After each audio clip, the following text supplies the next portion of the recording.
Olá, mulheres! Hoje já vamos para o capítulo de número 2 do livro Humildade, A Beleza da Santidade, da editora dos Clássicos.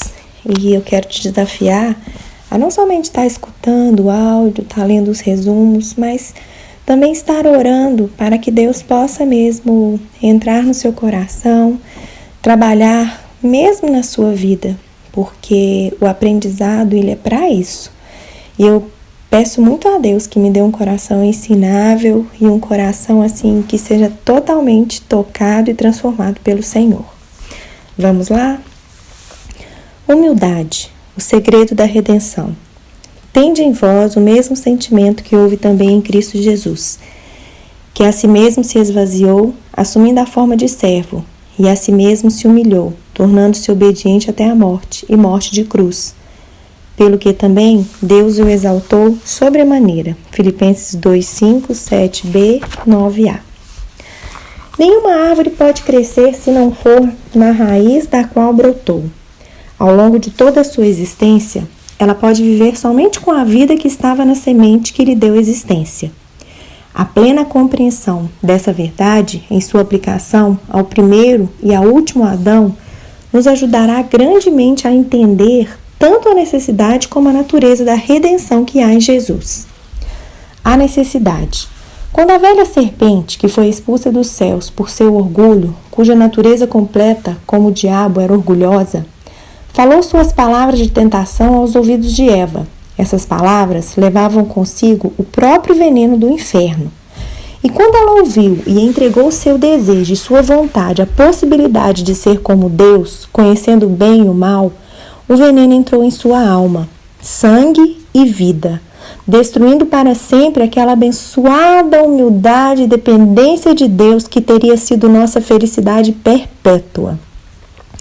Em vez disso, sua vida e a vida da raça que brotou dela se tornaram corrompidas desde a raiz com o mais terrível de todos os pecados e maldições, o veneno do orgulho do próprio Satanás. Todas as desgraças das quais o mundo tem sido o cenário, todas as suas guerras e derramamento de sangue entre as nações, todo o egoísmo e sofrimento, toda ambição e inveja, todos os seus corações partidos e vidas amarguradas, com toda a sua infelicidade cotidiana, tem sua origem no que este orgulho maldito e infernal, seja o nosso próprio ou o de outros, nos trouxe.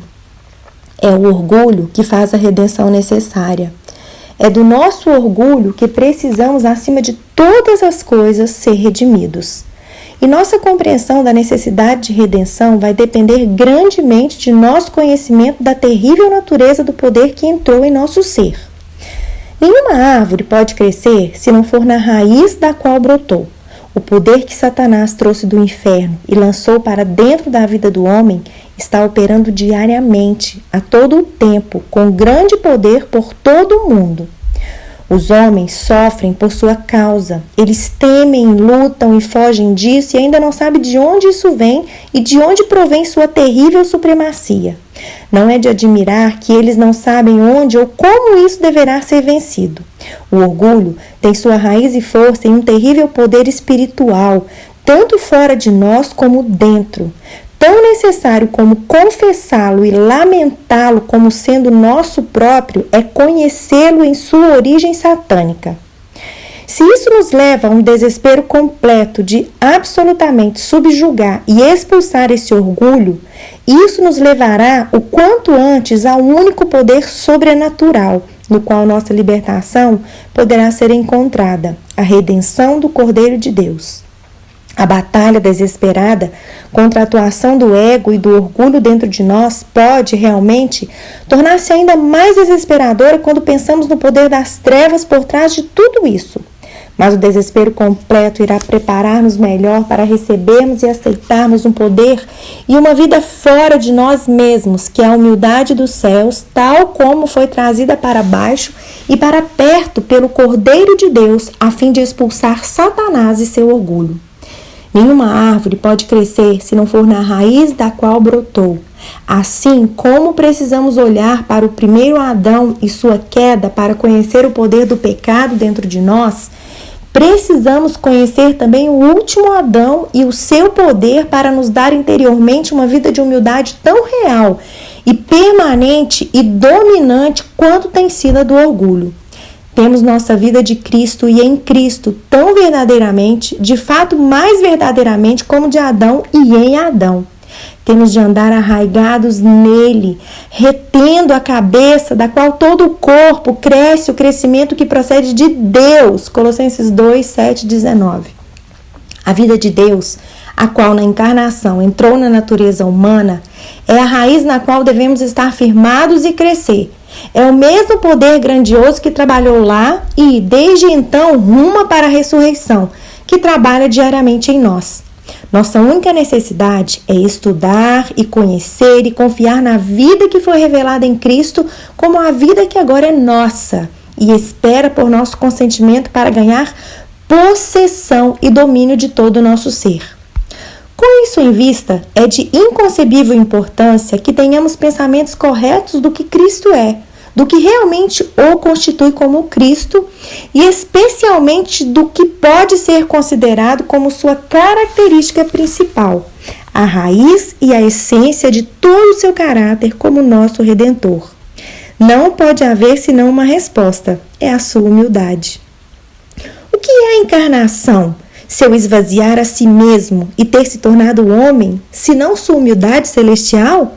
O que é a sua vida na terra, o seu assumir a forma de um servo, senão a humildade? E o que é a sua expiação, senão a humildade? A si mesmo se humilhou, tornando-se obediente até a morte. E o que são sua ascensão e sua glória, senão a humildade exaltada ao trono e coroada de glória? A si mesmo se humilhou, pelo que também Deus o exaltou sobremaneira. Nos céus, onde ele estava com o Pai, em seu nascimento, em sua vida, em sua morte, em seu assentar-se no trono, tudo isso não é outra coisa a não ser humildade. Cristo é a humildade de Deus, incorporada na natureza humana.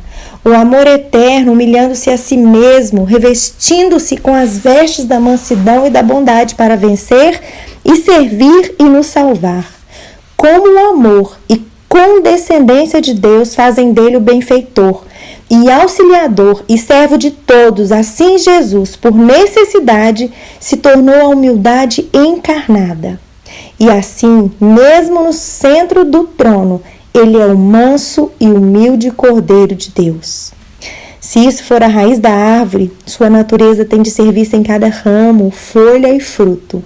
Se a humildade for a primeira, a graça toda inclusiva da vida de Jesus, se a humildade for o segredo de sua expiação, então a saúde e a força de nossa vida espiritual dependerão inteiramente de colocarmos essa graça em primeiro lugar também.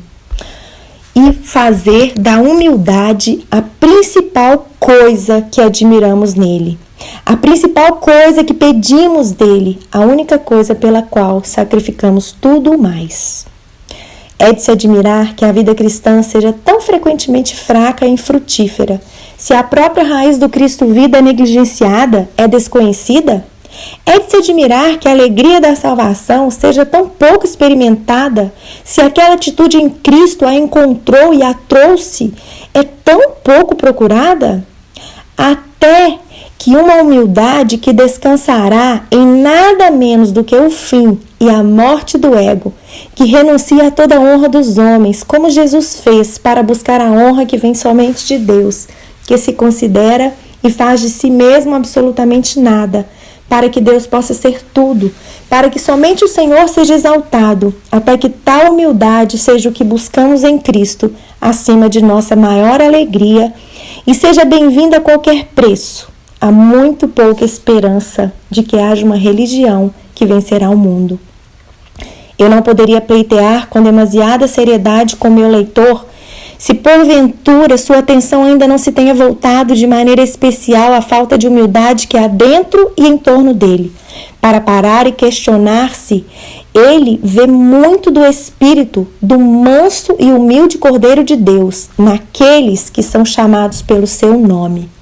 Que ele considere com toda a carência de amor, toda a indiferença às necessidades, aos sentimentos, à fraqueza de outros, todo julgamento e expressão severa e precipitada que tantas vezes se justificam sob o argumento de se ser franco e honesto.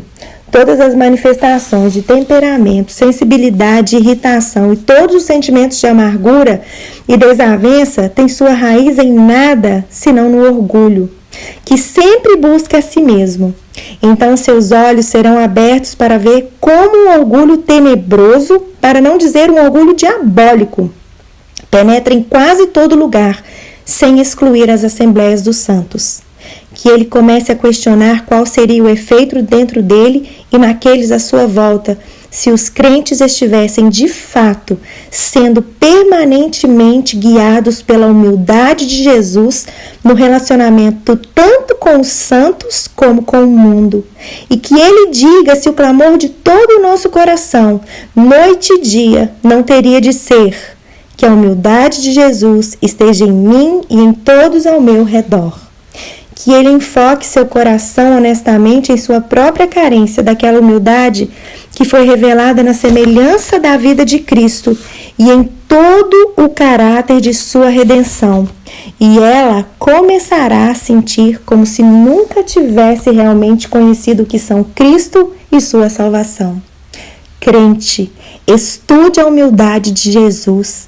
Esse é o segredo, a raiz oculta da sua redenção. Aprofunde-se nela cada dia. Creia com todo o seu coração que esse Cristo, a quem Deus lhe deu, assim como sua humildade divina fez o trabalho para você, também entrará para habitar e operar em você e para fazer o que o Pai deseja que você seja.